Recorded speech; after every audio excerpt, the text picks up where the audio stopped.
Y estamos en comunicación ya con Plinio desde Brasil para conocer el análisis de algunas de las principales noticias de la semana en ese país. Plinio, buen día, gracias nuevamente por el contacto con la 36. Buen día, Emilio. Siempre un gran gusto hablar con Radio Centenario. Bueno, y comenzamos ya con algunos de los temas que están sobre la mesa, particularmente el tema de la popularidad de Lula en este año electoral tan importante para Brasil, ¿no? Cada vez más cerca de las elecciones, pierde popularidad el presidente. Sí, las encuestas son interesantes para sentir un poco cómo piensa la gente, ¿no? Y salieron varias encuestas. Yo voy a hablar de la última que salió, que es de un instituto que tiene, digamos, bastante prestigioso, que se llama Genial Quest, ¿no? Y esta muestra, primero, la dificultad del gobierno Lula, ¿no? Por primera vez en abril, 52% de los entrevistados desaprueban el gobierno Lula y 43% aprueban. Pero viendo esta fotografía en movimiento, lo que se nota es que desde septiembre la desaprobación aumentó 12 puntos percentuales y la aprobación cayó 3 puntos percentuales. Y es más o menos lo mismo que se ve cuando se pregunta a la gente en quién van a votar. En la primera vuelta Lula continúa liderando con 37% de los votos, pero Flávio Bolsonaro, que salió de muy bajo, ya tiene 32%, y todos los otros que son de derecha tienen 15%. En la segunda vuelta ya Flávio Bolsonaro está en empate técnico con Lula, pero ya adelante de Lula, con 42% contra 40%, ¿no? Siendo que Flávio Bolsonaro desde agosto, ¿no?, ganó 10 puntos percentuales y Lula perdió 6 puntos percentuales, ¿no? En otras encuestas, cuando se coloca Lula contra los otros candidatos que son muy poco expresivos en la segunda vuelta, ya Lula entra en empate técnico con los otros, que son Ronaldo Cayado, que es un derechista gobernador de Goiás, y Romeu Zema, que es un empresario gobernador de Minas.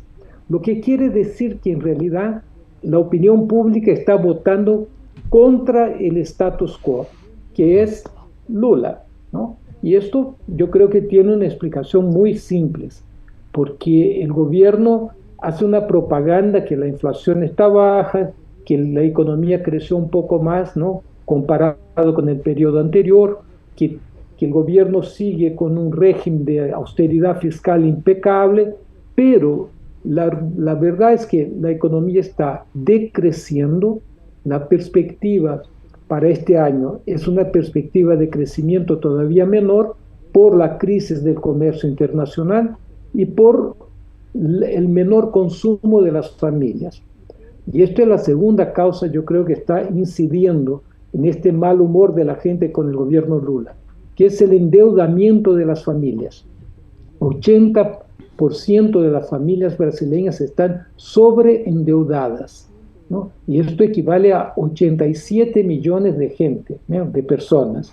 Entonces, el endeudamiento va haciendo una corrosión del poder de compra de la gente. Y por último es el costo de vida, porque Brasil vive una situación paradojal, porque la inflación está baja. Ahora con los precios, aumento de los precios de benzina y de diésel, hay una pequeña, ligera tendencia al aumento, pero no nada extraordinario. Pero el costo de vida sí es muy alto, ¿no? Porque la inflación, los precios que aumentan son precios de transporte y de alimentación, que consumen conjuntamente más o menos la mitad del salario de los trabajadores, en promedio. Entonces la gente siente que las condiciones de vida están empeorando y depositan esta frustración en el status quo, que es en el momento el gobierno Lula. Entonces yo preveo, como ya discutimos aquí otras veces, que Lula tendrá una elección muy difícil y ahora ya no es imposible que Flavio Bolsonaro, que es un candidato muy, muy débil y con muchos problemas, ¿no? Eso, pueda ganar Plinio, la selección. eso justamente te iba a preguntar, buen día, si es que Buen día. está muy buena la campaña de Flavio Bolsonaro o es que la realidad no mira la calidad de las campañas. Yo creo, Ángeles, que si se agarras esta información, que en otras encuestas lo que se ve es que candidatos menores, pero contra el gobierno, en la segunda vuelta están empatados técnicamente con Lula. Esto muestra que a la gente no le está importando tanto la figura. Claro. Lo que ellos quieren es votar contra el status quo. Y la verdad es que Lula se abrazó al status quo y corre el riesgo de hundirse junto con el status quo. Plinio, otro de los temas que nos planteas, el debate que está instalado en el Congreso para terminar con el régimen de 6x1 en la jornada laboral. Sí, no sé si tienen ese régimen ahí en Uruguay, pero aquí en el comercio hay mucha gente que trabaja en el régimen 6x1, o sea, trabajan 6 días y descansan un día, ¿no?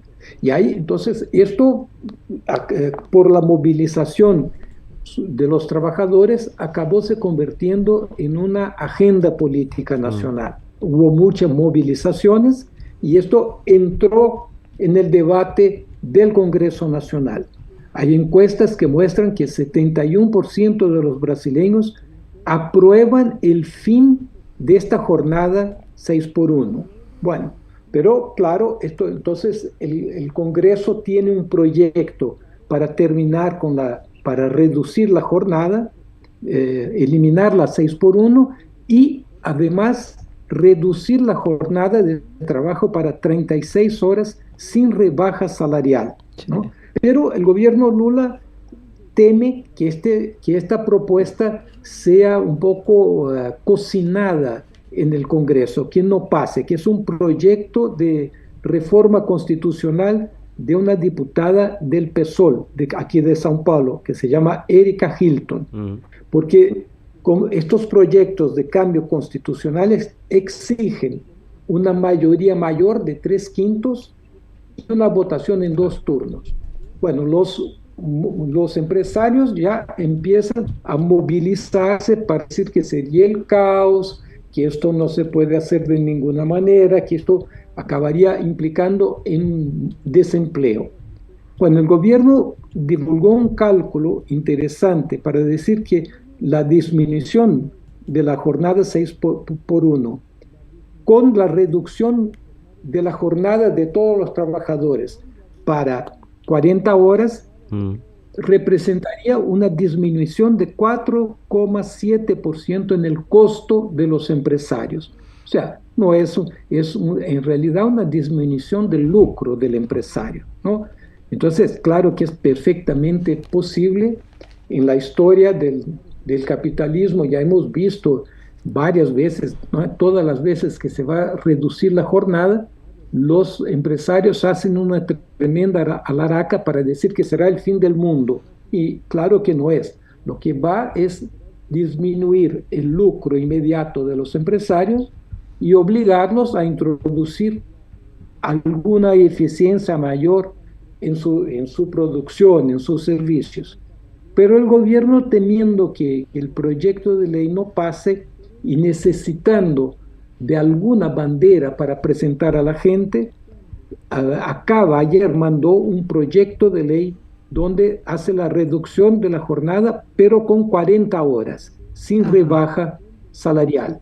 Bueno, y por la manera como funciona el Parlamento brasileño, el proyecto del gobierno tendrá que ser votado en 45 días.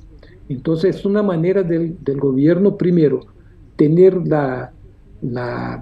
digamos, ser el padrino del proyecto y tener algo para presentar en las elecciones. Sí, Una lástima porque podría haber hecho esto en el primer año de mandato, cuando Lula venía con mucha fuerza, lo dejó para el fin y ahora, ¿no?, está todo pendiente de conchavos, ¿no?, de negociaciones internas que no se sabe lo que va a pasar.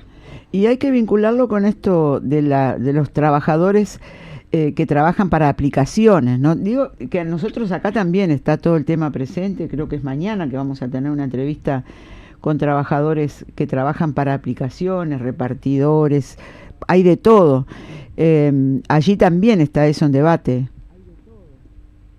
Aquí también es interesante, ¿no?, porque estamos en un comienzo de año, Ángeles, con mucha movilización.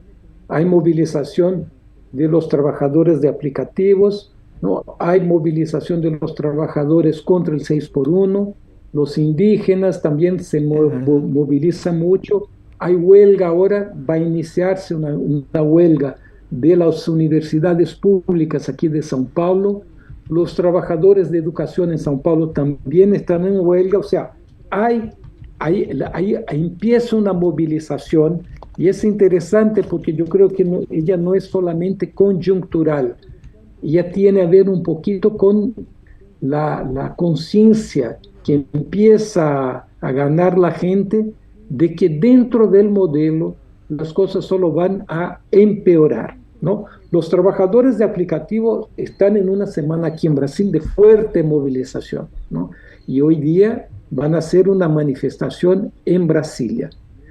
Se movilizan, ¿no?, contra el proyecto de ley de los aplicativos, porque el Congreso está votando un proyecto de ley que es pésimo porque pone la tarifa mínima que los trabajadores piden muy, muy rebajada, pero sobre todo porque niegan la principal reivindicación de los trabajadores, que es que la ley reconozca el vínculo empregaticio con las plataformas, porque esto les daría derechos, ¿no?, derechos de descanso semanal, de jornada laboral de 40 horas, si es que pasa la otra ley, vacaciones, ¿no? En fin, una serie de derechos sociales.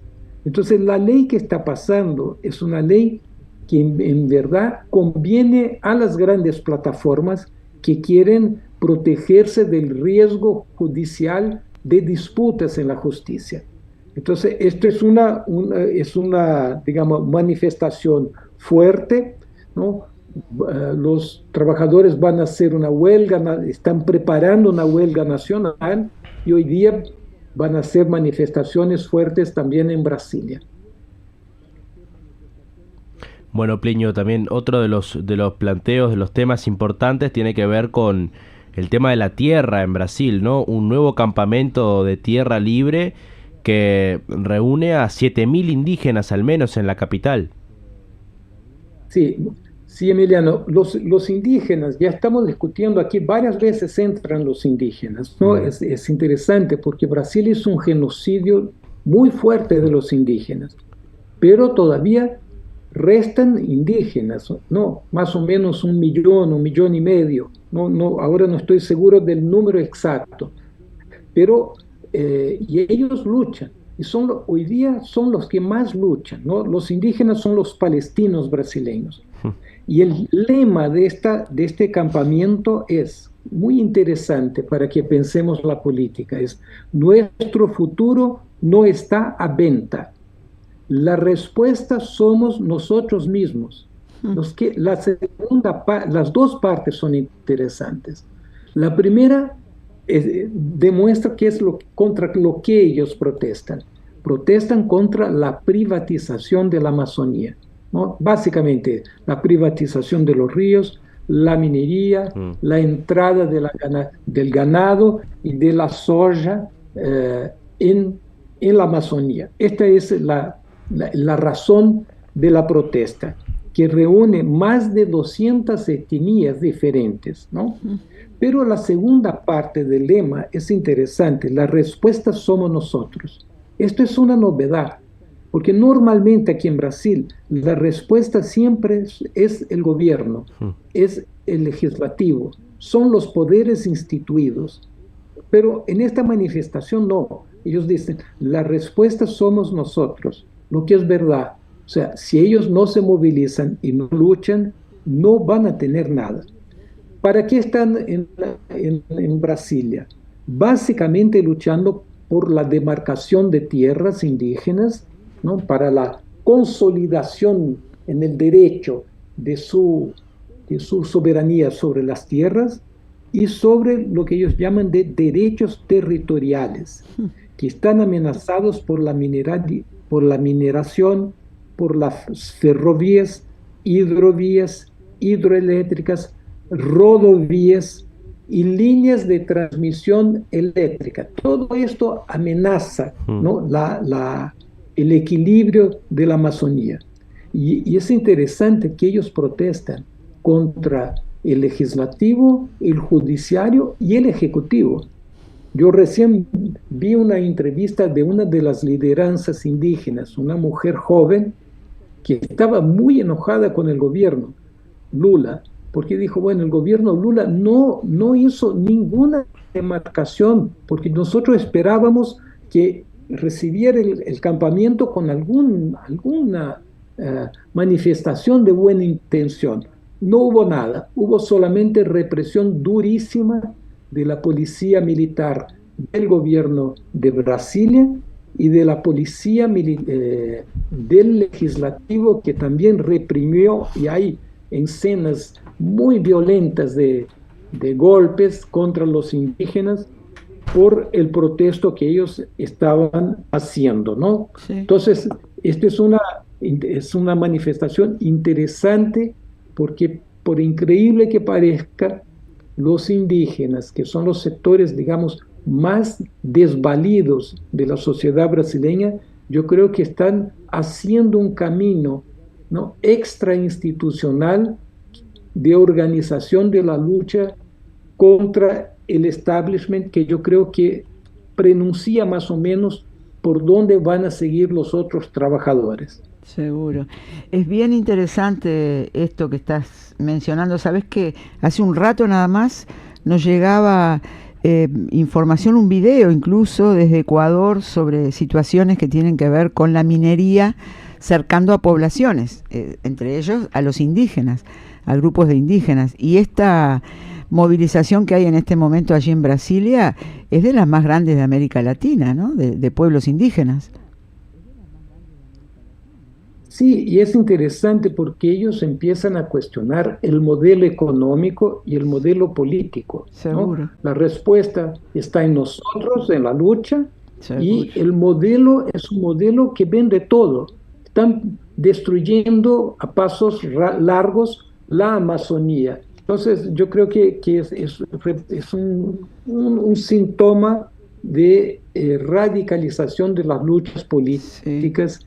Que yo creo que se va a generalizar por otros sectores. Eleva la calidad de la lucha también. Con esto tiene que ver también, obviamente, el último tema que tenemos, que es esta pavimentación de carretera en el corazón de la Amazonia que anuncia Lula, que lo anuncia como algo bueno, lo anuncia como a favor, ¿no? Que van a pavimentar esta carretera. Sin duda alguna, Ángeles, porque en realidad el modelo económico, como ya discutimos aquí muchas veces, empuja el capital hacia la floresta.